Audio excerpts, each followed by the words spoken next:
अऊज़ु बिल्लाहि मिनश्शैतानिर्रजीम। पनाह मांगता हूँ मैं अल्लाह की शैतानी मरदूद से। बिस्मिल्लाहिर्रहमानिर्रहीम। शुरू अल्लाह का नाम लेकर जो बड़ा मेहरबान निहायत रहम वाला है। कुलिल हक़्क़ु मिन रब्बिकुम फमन शाअ फलयुमिन वमन शाअ फलयकफुर इन्ना अअतदना लिज़्ज़ालिमीन नारन अहात बिहिम सुरादिक़ुहा वइन यस्तगीसू युगासू बिमाइन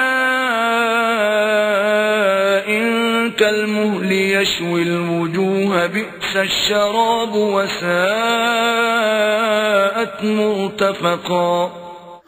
ए नबी, आप फरमा दीजिए तुम्हारे परवरदिगार की तरफ से दीन हक़ आ चुका है, फिर जो चाहे माने जो चाहे ना माने।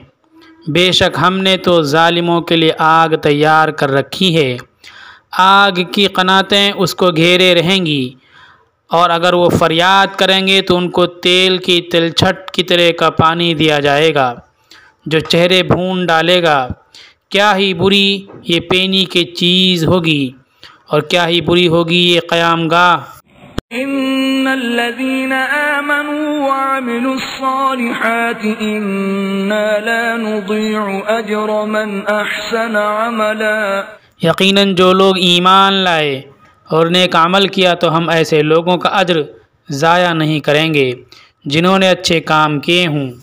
उलाइका लहुम जन्नातु अदनिन तजरी मिन तहतिहिमुल अनहारु युहल्लौना फीहा मिन असाविर मिन ज़हबिन वयल्बसूना थियाबन खुद्रन मिन सुंदुस व इस्तबरक़िन मुत्तकिईन फीहा अलल अराइक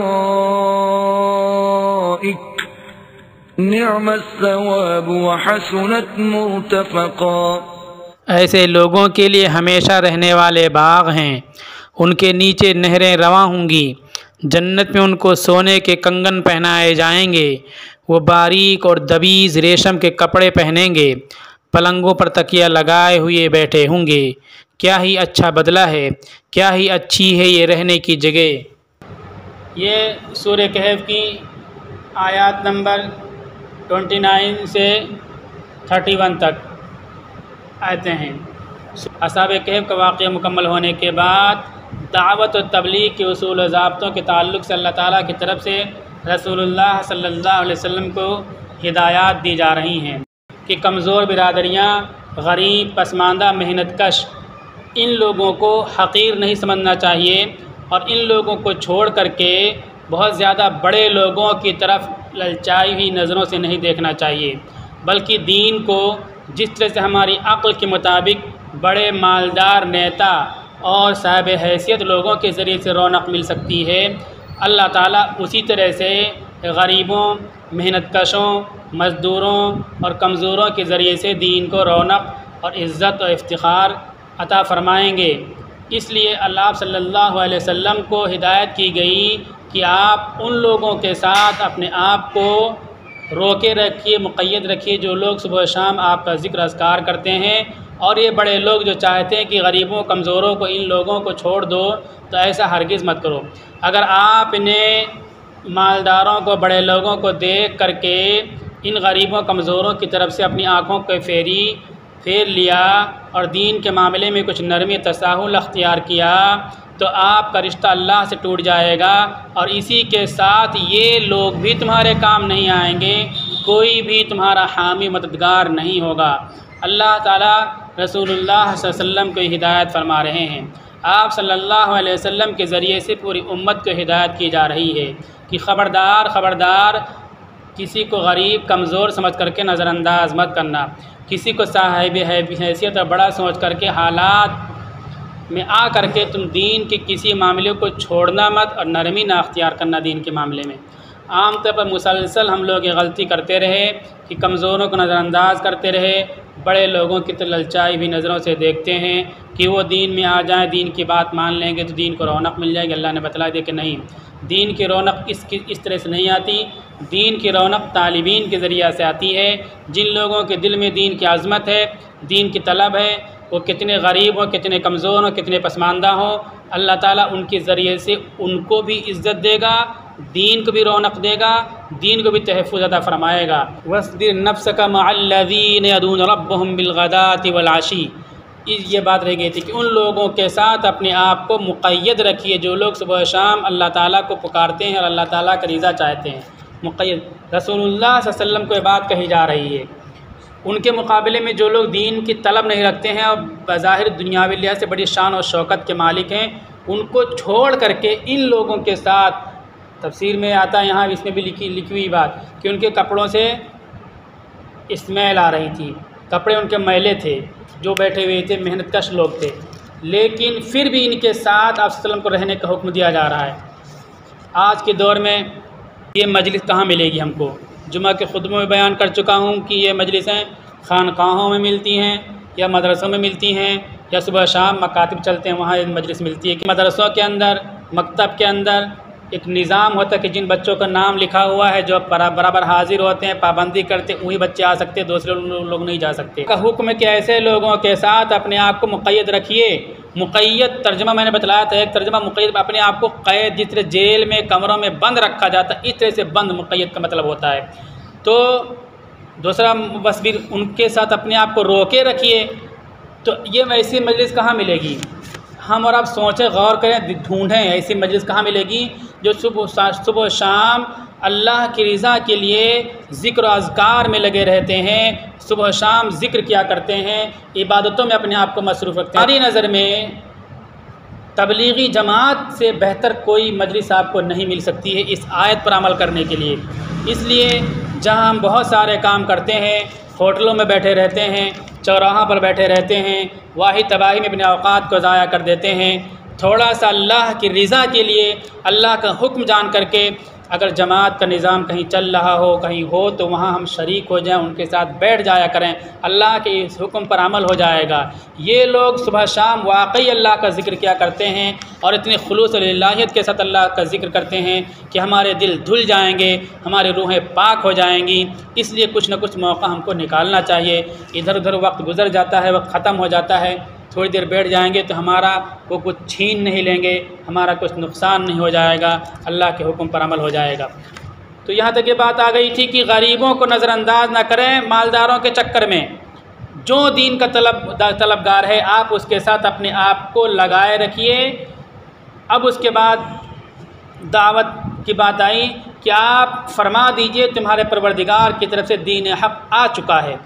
ये इन लोगों से फरमा दीजिए जो लोग इस तरह की बातें करते हैं कि गरीबों को छोड़ दो, गरीबों को नज़रअंदाज कर दो, फिर हम दीन की बात सुनेंगे और आपकी बात को सुनेंगे। उनसे कह दीजिए कि अल्लाह का दीन आ चुका है। अब आप, जो कोई अल्लाह का दीन मानेगा उसके लिए भलाई है, जो नहीं मानेगा उसके लिए नाकामी है। अल्लाह के दीन हम बताएंगे, आपको भी बताएंगे, गरीबों की भी बताएंगे। जिसके अंदर तलब होगी उसको फ़ायदा होगा।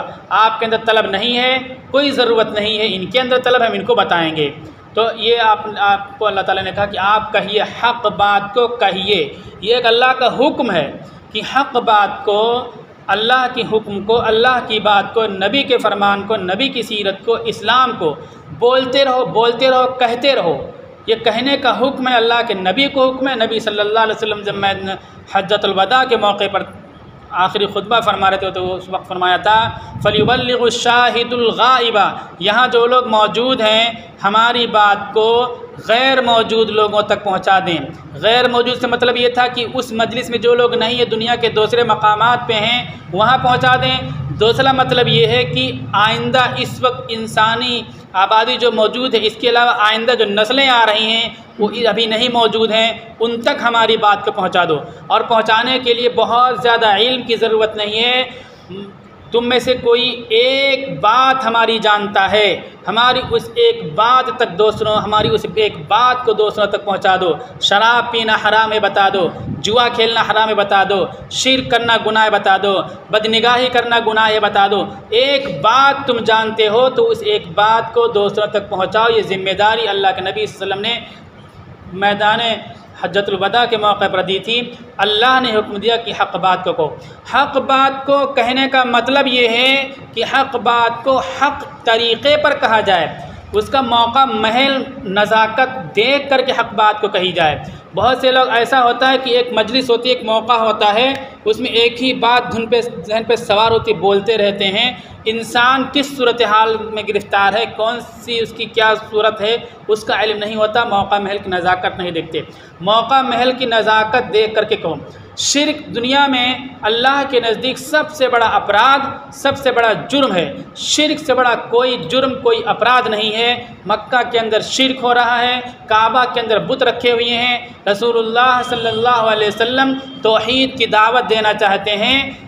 तौहीद की दावत देना, शिर्क के मुकाबले में तौहीद को पेश करना सबसे बड़ा हक़ यही है। लेकिन आपका तरीक़ा देखिए कि किस तरह से आप सल्लल्लाहु अलैहि वसल्लम ने दावत दी, तौहीद का पैगाम दिया, लोगों को किस तरह से बुत परस्ती से रोका। हक़ बात कहेंगे, हक़ के तरीक़े पर कहेंगे, ये अल्लाह का हुक्म है। आप सल्लल्लाहु अलैहि वसल्लम ने 2 मरतबा ख़ानदान के लोगों की दावत की, 2 मरतबा खाना खिलाया, मानूस किया, कोई बात वहाँ नहीं कही। तीसरी मरतबा खाने की दावत की, फिर तीसरी मरतबा में तौहीद की दावत दी, अपनी रिसालत का पैगाम लोगों तक पहुँचाया। तीसरी मरतबा में मतलब ये है हक़ बात को हक़ तरीके से कहना। ये हुआ गुजरात के एक प्रोग्राम में था 10 रोज़ा, वहाँ पूरे मुल्क से अच्छे पढ़े लिखे लोग आए हुए थे। तो गर्मी थी, तकरीबन 48 डिग्री टेम्परेचर था। ये बनियान लोग, मर्द हजरात बनियान नीचे निकाल के सिर्फ शर्ट या कुर्ता पहने रहते थे। उस माहौल में आला तालीम याफ्ता, असली तालीम याफ्ता ख़वातीन भी आई हुई थी, उनके रहने का अलग इंतज़ाम था। लेकिन जो मजलिसें लगती थी कंबाइन लगती थी, पीछे उनकी मजलिसें होती थी, आगे मर्द हजरात होते थे, वो सब नकाब में होती थी। तो बहुत रश्क आता था कि इतनी गर्मी में ये औरतें कितनी दीनदार हैं, नकाब पहने हुई हैं। उसमें एक औरत ऐसी थी जो रंगीन नकाब पहने हुई थी और वो बाल यूँ ऊपर उठा हुआ था। तो उस खातून की तरफ इस ख्याल से जहन जाता कि ये बहुत नासमझ औरत है। वो मतलब अट्रैक्टिव पुरकशिश नकाब उसका था। तो बहुत तबीयत में नाराज़गी होती थी, तकद्दुर होता था कि एक दीनी माहौल है और पूरे मुल्क से दीनदार क्रीम तबका यहाँ इकट्ठा है दीनी तरबियत के लिए, और उसमें ये कहाँ से आ गई कि जिसकी वजह से एक फ़ितना पैदा हो रहा है, फ़ैशन वाला, फ़ैशनेबल नकाब जिसमें चक्का हो हराम होता गुनाह है, या नकाब ऐसा हो जो पतला हो, अंदर के कपड़े दिखाई पड़े गुनाह है। तो ऐसा कपड़ा कैसे पहन रखा उसने। तो जब एक मजलिस में सबका तारुफ होता है, उसने जब बतलाया अपनी ज़िंदगी, तो मैंने दिल में बहुत तौबा तिल्ला के नदामत है कि मैंने दिल में ऐसी बात क्यों सोच ली थी कि इतना गलत औरत, ये तो तमाम मजलिस में ये अल्लाह की वली औरत है। क्यों? वो औरत उस मजलिस में आने से पहले तक उसकी ज़िंदगी ऐसी थी कि वो चड्डी पहनती थी और नाचती थी, रक़्स करती थी, मतलब बिल्कुल हैवानी माहौल में रहती थी और उरियानी माहौल में रहती थी। दीन की बात, अल्लाह की बात, अल्लाह के नबी की बात कान में पड़ी तो उसने तौबा किया। अब उसके जो कपड़ा डिज़ाइनर थे और दूसरी चीज़ कपड़े बनाने वाले, उसके सजाने वाले, उन लोगों ने, अब उनको दीन का इल्म नहीं, उनको इतना नकाब इस्लाम में होता है तो नकाब ऐसा बनाए कि अच्छा लगे उनको, तो उस तरह से नकाब बना दिया, बुर्का बना दिया, पहन लिया, पहन करके आ गई। अब हमको लगता है कि बहुत बुरे अंदाज में वो औरत है, लेकिन हकीकत ये है कि उसने बड़ी चीज़ को छोड़ करके लिबास पहना और इतनी सख्त गर्मी के अंदर मोटा कपड़े का लिबास पहने हुई है और खड़ी हो। तो अल्लाह ताला कहते हैं कि हक़ बात को आ चुका तुम्हारे परवरदिगार की तरफ से, हक़ बात कहो, लोगों को बताओ। तो हक़ बात कहने बताने का मतलब ये है कि हक़ तरीके पर सूरत हाल से आगाही के बाद लोगों को बतलाया जाए कि आदमी किस सोच में, किस नज़ाकत में, किस माहौल के अंदर है, फिर वो हक़ बात को सुनेगा, कबूल करेगा। हक़ बात हर जगह बोलो, लेकिन हक़ के तरीके पर ना कहो तो फिर उसका असर नहीं होगा, उसका रिएक्शन होगा, उल्टा असर ज़ाहिर होगा, इंसान के अंदर ज़िद और हठधर्मी पैदा हो जाएगी। अल्लाह ताला ने कहा, ऐलान कर दो कि ये जो कहते हैं गरीबों को छोड़ दो, उनका साथ छोड़ दो, ये तो नहीं होगा, आप ऐसा मत करो, लेकिन दीन की बात बताते रहो। कि अब दीन की बात आ चुकी, दीन आ चुका, अल्लाह का दीन आ चुका, ये दीन है, तुमको मानना तो मानो, नहीं मानना तो कोई बात नहीं है। हाँ, मानने वालों के लिए ये फ़ायदा, न मानने वालों के लिए ये। हम लोगों को दीन की बात बोलते हुए कभी भी मायूस नहीं होना चाहिए। हम जब दीन की बात बोलेंगे तो उसके नतीजे में सवाब मिलेगा। और बड़ी बात है कि दीन पर खड़ा होना हमारे लिए आसान हो जाएगा, दीन पर अमल करना हमारे लिए आसान हो जाएगा। अगर दीन की बात ना बोलें, दीन की बात लोगों को ना बताएं, तो हम जानते हुए भी दीन पर अमल नहीं कर सकते हैं, दीन पर अमल करने में कोताही हो जाएगी। इसलिए हमें दीन की बात लोगों तक पहुंचाते रहना चाहिए, बताते रहना चाहिए। हमने कहा हक़ बात को हक़ के तरीक़े पर कहीं बताई जाए, लोगों तक पहुंचाई जाए। हमारे यहाँ जो सूरत हाल है, उस सूरत हाल में अगर तबलीगी जमात का निज़ाम देखें, उनकी तरतीब देखें, तो उस तरतीब में, उस निज़ाम में हक़ बात को हक़ तरीक़े पर कहने का तजर्बा अच्छी तरह से हासिल हो जाता है। वक़ूला लहू क़ौलन लय्यिना, फ़िरौन अल्लाह का बाग़ी, इतना ज़ालिम, एक तरफ से बच्चों को ज़बह कर रहा था, काट रहा था, लेकिन नबी उसके दरबार में पहुँचते हैं, दो नबी पहुँचते हैं तो अल्लाह ताला हुक्म देते हैं वक़ूला लहू क़ौलन लय्यिना, हक़ बात कहनी है, लेकिन कैसे? लय्यिना, नरमी के साथ कहनी है। और अल्लाह ताला दूसरे को कुरान में कहते हैं जब मुबाहिसा हो जाए, डिबेट तुम्हारा शुरू हो जाए, तो कैसे करो? वजादिलहुम बिल्लती हिया अहसन, उनसे जब बहस मुबाहिसा हो जाए तो बहस मुबाहिसे में इतनी नज़ाकत, इतनी नफासत, इतना मिठास होना चाहिए, अहसन, सबसे बेहतर तरीक़ा हो, गाली गलूज ना हो, सख्त कलामी ना हो, और तंज ना हो, तारीज़ ना हो, और किसी की तौहीन और तज़लील ना हो, सही बात सही तरीक़े पर कही जाए। अल्लाह ताला ने हुक्म फरमाया हम और आप आहद करें कि हक़ बात बोलेंगे, हक़ बात कहेंगे, लेकिन हक़ के तरीक़े पर कहेंगे और इसको सीखेंगे। अल्लाह ताला कहते हैं कि आप ये कह दीजिए, इसके बाद क्या होगा? फ़मन शाअ फ़ल्युमिन, जो चाहेगा वो ईमान लाएगा, वमन शाअ फ़ल्यकफ़ुर, और जो चाहेगा नहीं मानेगा, इनकार कर देगा। हाँ, जो इनकार कर देगा उसके लिए क्या बदला है, जो मानेगा उसके लिए क्या बदला, भी बता रहे हैं। इन्ना अअतदना लिज़्ज़ालिमीना नारा, हमने ज़ालिमों के लिए आग तैयार कर रखी है। जो इस दीन को नहीं मानेगा, आपके पैगाम को नहीं मानेगा, उसके लिए हमने आग तैयार कर रखी है। आग में वो डाला जाएगा, और जो बाउंड्री होगी, जो दायरा होगा, वो क्या होगा?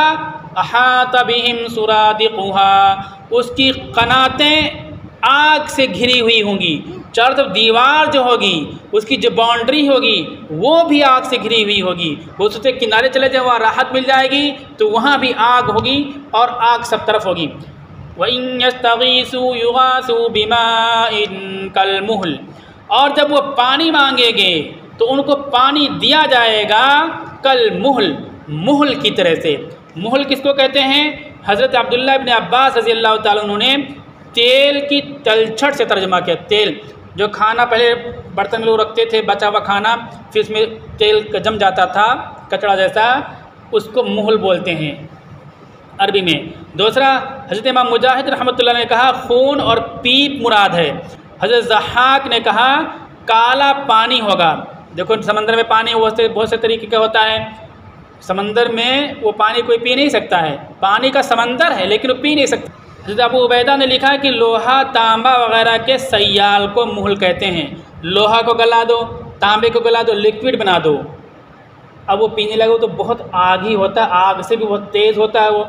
ये हज़रत अबू उबैदा कहते हैं कि मुहल से मुराद गला हुआ लोहा, बहता हुआ लोहा, गल करके बहने लगे लोहा, उसको मुहल कहते हैं। अल्लाह ताला कहते हैं कि ये लोग जिन्होंने आपके पैगाम को नहीं माना, अल्लाह के दीन को नहीं माना, आपकी बात को नहीं मानी, ये लोग आग में होंगे, उसकी दीवारें, उसकी कनातें आग की होंगी, उनको प्यास लगेगी, पानी की फरियाद करेंगे तो इनको जो पानी दिया जाएगा ये पानी लोहे की लिक्विड, बहते हुए लोहे का होगा, गर्म होगा लोहा, वो बह रहा होगा, उसको पीने के लिए दिया जाएगा। यहाँ तर्जुमा तफसीर जो आम तौर पर की जाती है वो हज़रत अब्दुल्लाह इब्न अब्बास की कि तिलछट जैसा होगा, तेल के तिलछट जैसा होगा, इनको पीने के लिए दिया जाएगा। अच्छा, रंग उसका ख़राब होगा, देखने में भी वो बुरा लगेगा, ये बताना मकसद है। दूसरी चीज़, जायका उसका कैसे होगा? कल मुहल यशविल वजूह, वो चेहरे को भून देगा। मुर्गे को तंदूर में भूनते हैं, सीख पे भूनते हैं, कबाब बनाते हैं, कैसा भूनते हैं? यशवी वही माना होता है, बिल्कुल उसी तरह से। ये जब पानी पीने के लिए मुंह की तरफ लाएंगे तो हदीस में आता है कि चेहरे के गोश्त गल करके उतर जाएंगे, और जब मुंह में पानी रख लेंगे सट से एलिमेंट्री कैनाल के ज़रिए से उनके इंटेस्टाइन में पानी पहुंचेगा, ये खाने की जो नली है पानी पहुंचेगा, तो पूरी नली गल जाएगी फ़ौरन उस पानी के ज़रिए से। जो लोग अल्लाह के दीन का इनकार करते हैं, बिइस शराब, कितना बुरा पानी है, पीने की चीज़ है, वसाअत मुर्तफ़क़ा, और कितनी बुरी जगह है रहने की। पीने की चीज़ भी तकलीफ़ दे, अज़ियतनाक, रहने की जगह भी अज़ियतनाक। ये किन लोगों के लिए है? जो जिनके सामने दीन को पेश किया जाता है और वो दीन को नहीं मानते हैं, दीन को नहीं कबूल करते हैं, उनके लिए सज़ाओं का ऐलान है। हम एक डाकिया हैं, मुसलमान एक डाकिया, अल्लाह का पैगाम पहुँचाना इसकी ज़िम्मेदारी है। अब वो पैगाम पढ़ करके उसका रिस्पांस देता है, हाकिम का लेटर पहुँचा कि आपको हाजिर होना है, हाजिर हो गए तो इनाम मिलेगा, नहीं हाजिर हो गए सज़ा मिलेगी। अब उसकी मर्ज़ी है। हमारा काम है कि अल्लाह के पैगाम को लोगों तक पहुँचाएँ, पहुँचाते रहे, लोग माने या ना माने। बहुत से लोग ये सोच करके कि लोग नहीं मानेंगे तो क्या दीन की बात बताओ, क्या अल्लाह नबी की बात बताओ, अपना अमल करते रहो, ये नासमझी की बात है। पूरी उम्मत ये डाकिया है अल्लाह ताला की तरफ से, एलची अल्लाह ताला की तरफ से, अल्लाह के पैगाम को लोगों तक पहुँचाने के लिए। अगर नहीं पहुँचाएँगे तो उनके लिए तो जो कुछ है, हमारे लिए भी अल्लाह की तरफ से मवाक़िज़ पकड़ है। जो लोग मान लेंगे तो क्या होगा? इन्नल्लज़ीना आमनू व अमिलुस्सालिहाति इन्ना ला नुज़िउ अजरा मन अहसना अमला। जो लोग ईमान लाए और नेक काम किया, हम यकीनन ज़ाया नहीं करेंगे जो नेक काम करे उसका अज्र। ईमान लाए उसका अज्र है, और नेक काम किया उसका अज्र है, वो ज़ाया नहीं होगा, ख़त्म नहीं होगा हर काम। इन लोगों के लिए क्या इनाम होगा? उनके जहन्नम की सूरत हाल, उलाइका लहुम जन्नातु अदनिन तजरी मिन तहतिहिमुल अनहार। ये वो लोग होंगे जिनके लिए हमेशा रहने के बाग होंगे, जिसके नीचे नहरें बह रही होंगी। जो रहने के मंजिल व मकानात होंगे उसके नीचे से नहरें बह रही होंगी। ये किसी बिल्डिंग, किसी इमारत की खूबसूरती और उसके अंदर कशिश, जज़बियत, सुकून और राहत का एक ज़रिया होता है, नहरें बह रही होंगी। ये तो हो गया रहने की जगह की तफसील। और इनकी क्या सूरत हाल हो गई? युहल्लौना फ़ीहा मिन असाविर मिन ज़हबिन व यल्बसूना सियाबन खुज़रम मिन सुंदुस, कि उन्हें सोने के कंगन पहनाए जाएंगे और उन्हें सब्ज़, बारीक और मोटे रेशम के कपड़े पहनाए जाएंगे, और वो टेक लगाए हुए मसहरियों पर बैठे हुए होंगे। ये उनके लिए इनाम होगा। कितनी बड़ी चीज़ हो गई! सोने के कंगन और रेशम के कपड़े दुनिया में मर्दों के लिए हराम हैं, हरगिज़ नहीं पहनना चाहिए। एक सहाबी रसूलुल्लाह सल्लल्लाहु अलैहि वसल्लम के दरबार में हाजिर हुए, उनकी उंगली में सोने उनके अंगूठी थी। आपने उसको पकड़ा, खींचा और फेंक दिया, और फरमाया तुम में से कोई ये चाहता है कि अपने हाथ में दोज़ख की आग लेकर के घूमता है? वो अंगूठी क्या, दोज़ख की आग। मर्द अगर पहनता अंगूठी तो दोज़ख की आग है। कितनी सख्त वईद होगी। उसको फेंक दिया रसूलुल्लाह सल्लल्लाहु अलैहि वसल्लम ने। तो बाद में दूसरे लोगों ने कहा कि मर्दों को सोना इस्तेमाल करना हराम है और मर्दों की ममानियत के लिए आप सल्लल्लाहु अलैहि वसल्लम ने ऐसा किया है, तो जा कर के उठा लो वो काम, औरतों के वो सोना काम आ जाएगा। उन सहाबी ने कहा कि जिस चीज़ को अल्लाह के नबी सल्लल्लाहु अलैहि वसल्लम ने फेंक दिया, अपनी नज़रों से उतार दिया, उस चीज़ को मैं नहीं उठा सकता हूँ। आज देखिए निकाह की तकरीब हमारी मुनाकिद होती है। निकाह सुन्नत है, ऐसी इतनी बड़ी इबादत है कि जैसे ही कबूल करते हैं उस वक्त से लेकर के मौत तक, मौत के बाद जन्नत में जाने तक उसके सवाब का मीटर चालू रहता है। आप नमाज़ पढ़ते हो, नमाज 5 मिनट 10 मिनट जब तक नमाज़ पढ़ोगे सवाब मिलेगा, फिर नमाज का सवाब इकट्ठा मिल गया आपको। आप रोज़ा रखते हैं, इबादत चालू है सुबह सहरी से लेकर अफ्तारी तक, अफ्तारी के रोज़ा की इबादत रुक गई। निकाह किया आपने, या तलाक हो जाए, और माशाल्लाह तलाक होती नहीं, बहुत कम तलाक होती है, बहुत नासमझ लोग ऐसा करते हैं, मरते तक तलाक नहीं होती। मौत के बाद जन्नत में जाना है तो जन्नत में भी उस इबादत का सवाब चालू रहता है। नबी की सुन्नत इतनी बड़ी इबादत के बराबर उसका मीटर सवाब का चालू रहता है। इतना बड़ा काम, इतना बड़ा सवाब का काम करने बैठते हैं। निकाह के लिए काजी साहब होते हैं दूसरे लोग, और उंगली में सोने की अंगूठी घुसड़े चले जाते हैं। और हम पहन लेते कि सोना हमको मिल रहा है। एक तो जुल्म है, लड़की वालों की तरफ से लड़के को चढ़ावा, जुल्म और हराम और गुनाह की बात यही है। दूसरी चीज़, सोने की अंगूठी पहन रहे हैं। अल्लाह के नबी ने फरमाया कि सोने की अंगूठी पहनने वाला ये दोज़ख की आग पहनने वाला है। हम इबादत कर रहे हैं, नेक काम कर रहे हैं, यानी नमाज़ पढ़ रहे हैं और नमाज में क्या करें, हम गाली बकने लगे, नमाज में कुछ दोसा तमाशा करने लगे, नमाज नहीं कबूल होगी। इसी तरह से ये निकाह हो जाएगा, लेकिन निकाह के अंदर खैर और बरकत अल्लाह की तरफ से नहीं आएगी। सोना दुनिया में मर्दों के लिए हराम है, उसे बचना चाहिए और उसको नहीं पहनना चाहिए।